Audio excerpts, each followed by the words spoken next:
দেখো এই জায়গার কি অবস্থা, এখন এটা গুছাতে হবে। এর ভিতরে তো অবস্থা তো আরো শোচনীয়। এই দেখো সব গুছাবো এখন। Hello my friend, welcome back to my channel. তো দেখো সকাল এখন 10:45 বাজে। উঠেছি আজকে 7টার সময়। উঠে একটা কাজ ছিল, কাজটা করে আসলাম। 7:30 থেকে 8টার মধ্যে যেতে হতো, তো ওখানটায় গেছিলাম, গিয়ে কাজটা মিটিয়ে এসেছি।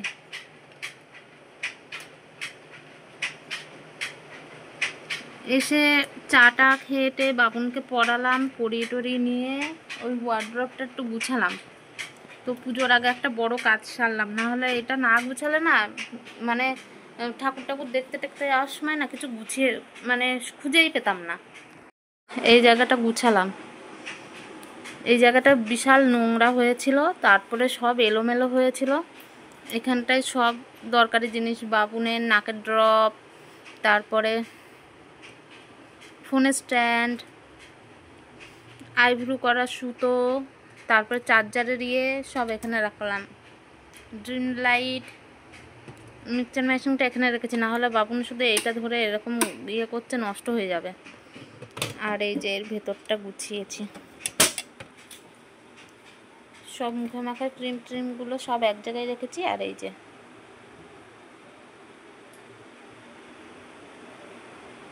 এরকম করে গুছালাম, একটু বড় জায়গা না হলে হবে না।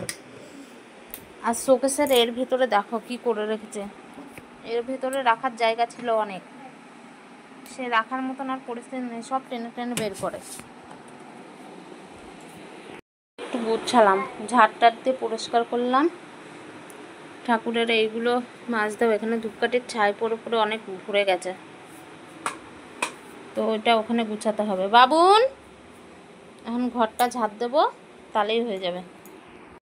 অনেক দিন পরে আমাদের ঘরে সবজি বাজার এলো।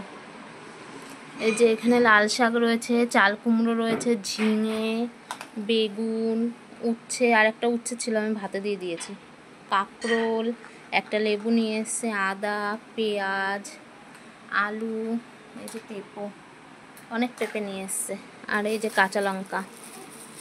তো অনেক দিন পরে বাজার হলো এরকম।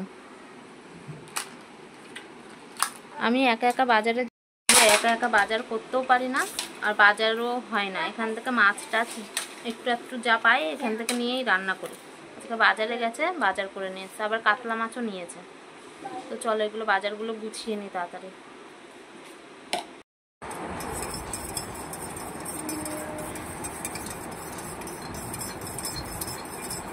সময়ের সাথে সাথে আর পাচ্ছি না, শরীর একেবারে মনে হচ্ছে কি, মনে হয় আর শরীরটা চলছে না। দৌড়াদৌড়ি, সকালবেলার থেকে ঘুম থেকে উঠে একভাবে দৌড়াদৌড়ি করে যাচ্ছে। এখনো রান্না করতে পারিনি, রান্না করতে হবে। 2-3 রকমের রান্না রয়েছে, রান্নাটা করতে হবে। একটু উঠে দাঁড়াতে পারছি না, মাথার ভিতরে ঘুরছে। এখন 1টা বাজে, এখনো শুধু চা বিস্কুট ছাড়া আর কিচ্ছু খেতে পারিনি। তাহলে শরীরটা চলবে কি করে? প্রেশার একেবারেই কম, নিচের প্রেশারও কম, উপরের প্রেশারও কম, মানে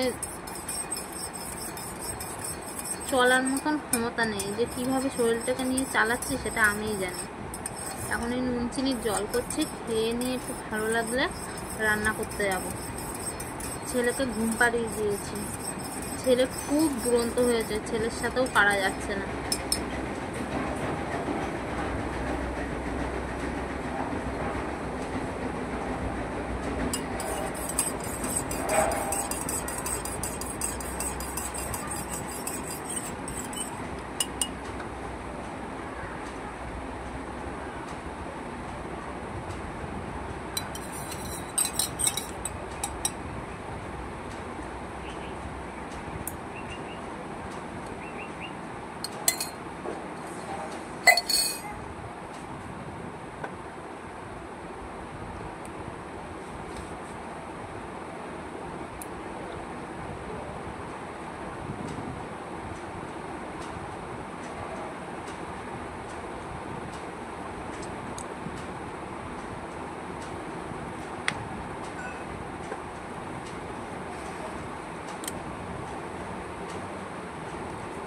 কিন্তু এই ব্যস্ততার মধ্যে একটা খুশির খবর আছে।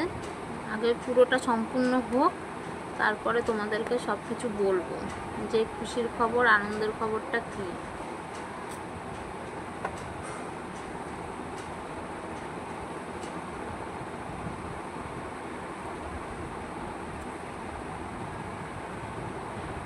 তো চলো রান্নাটা করে নি। তো দেখো আমি রান্না বসিয়ে দিয়েছি, দুই পাশে দুটো বসিয়েছি, তাহলে তাড়াতাড়ি হয়ে যাবে। মাছ ভাজা বসিয়ে দিয়েছি, আর এই যে এখানে বাবুনের তরকারি করব, ওর একটা মাছ ভেজে দিচ্ছি। আর এই যে এখানে বাবুনের তরকারির জন্য পেঁপো, আলু, আর আমাদের তরকারি করবো আলু দিয়ে, বেগুন দিয়ে, ধনে পাতা কেটে রেখেছি। আর এই যে এখানে লাল শাকের ডাটা দিয়ে চচ্চড়ি করবো আর লাল শাক করবো। তো এই হচ্ছে আজকে আমাদের খাওয়ার মেনু।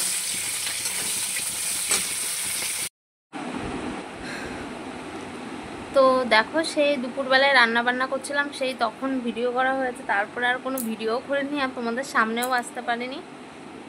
তো দেখো এখানটায় চা নিয়ে বসে পড়েছি, ঘুম পাচ্ছিল, খুব ঘুম পাচ্ছিল, আর একটু চাও খেতে ইচ্ছে করছিল, ওর জন্য চা নিয়ে বসে পড়েছি। এ দেখো চা, একটু মুড়ি নিয়েছি, এখানে দুটো বিস্কুট নিয়েছি, খিদেও পেয়ে গেছিলো। আর এত পরিমাণে আজকে ব্যস্ত ছিলাম, দেখো স্নান করে সিঁদুরও পরতে পারিনি, মানে সব দিক থেকে আজকে মানে বিশাল ঝামেলার মধ্যে ছিলাম, প্রচণ্ড পরিমাণে ব্যস্ত ছিলাম। তো এখন একটুখানি ফ্রি হয়েছে, আমি হচ্ছে চাটা খেয়ে নিই। আবার এই যে বস্তা রয়েছে, এখন এই সব জামা কাপড়গুলো সব বস্তার বান্ডিলগুলো সব বের করতে হবে, করে বান্ডিলগুলো সব মিলাতে হবে, করে নিয়ে আবার বস্তা করতে হবে, কালকে আবার হাট রয়েছে। আর 15টা দিন এইভাবে একটু কষ্ট করতে হবে, 15 দিন পরেই পুজো, তারপরে আবার সেই বসে থাকা।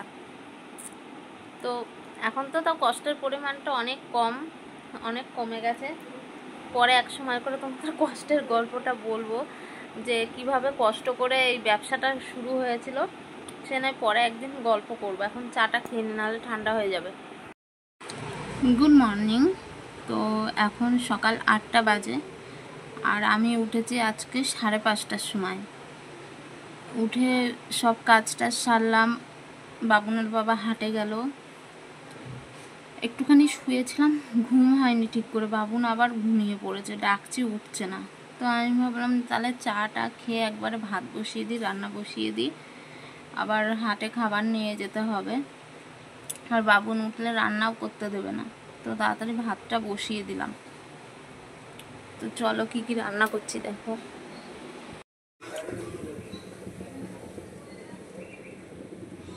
যে এখানে ভাত বসিয়েছি, আর এখানে ডাল সিদ্ধ বসিয়েছি, ডাল আর হচ্ছে পেঁপে দিয়ে মসুরির ডাল করব, আর এখানে কাঁকরোল ভাজবো আর দুটো পেঁপে ভাজবো।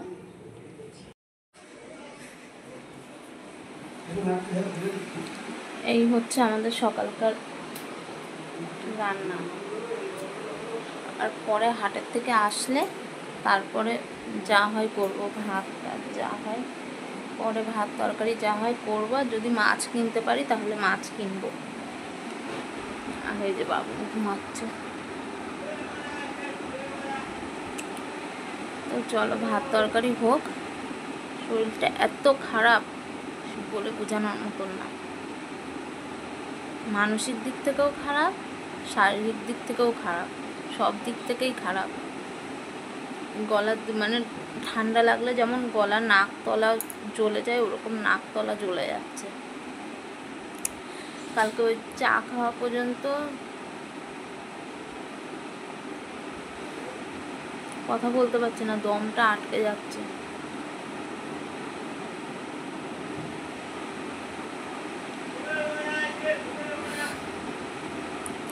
প্রেশার একদম প্রেশার লো, মানে যে প্রেশার মেপেছে উনি বলছে কি তুমি চলো কি করে রাস্তাঘাটে, তুমি তো যখন তখন মাথা ঘুরে পড়ে যেতে পারো। আমি বলছি আমি এইভাবেই চলি, আমার অভ্যাস হয়ে গেছে। বলছে কাজ টাজ করতে করতে তো তুমি তো মাথা ঘুরে পড়ে যাবা। আমি বলছি কিছু হবে না, আমার অভ্যাস হয়ে গেছে। প্রেশার লো নিয়ে থাকতে, হিমোগ্লোবিনের পরিমাণ কম রয়েছে,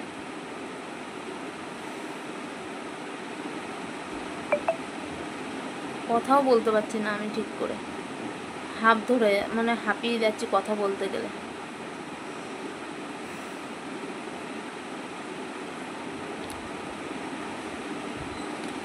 তো চলো, মনে হচ্ছে কি ঠান্ডা লাগবে খুব, নাকের তলা টলা খুব জ্বলছে। ঠান্ডা লাগার আগে এরকম সিমটম হয়। বাবুনের ঠান্ডাটা কোনো রকম সেরেছে, তাও মাঝে মধ্যেই নাক দিয়ে পড়ছে, হাঁচি হচ্ছে। এখন মনে হচ্ছে আমার হবে। আমার প্রত্যেকবার পুজোর আগ দিয়ে এরকম হবেই, পুজোর আগ দিয়ে হয়ই আমার এরকম।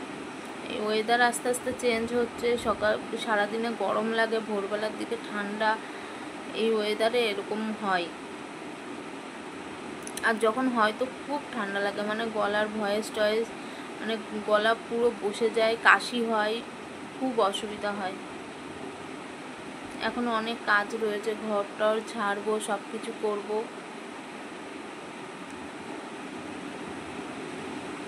তো চলো, আবার যখন খাবার নিয়ে যাব তখন দেখা হবে। আমি একটুখানি এখন শোবো, আমি আর পাচ্ছি না।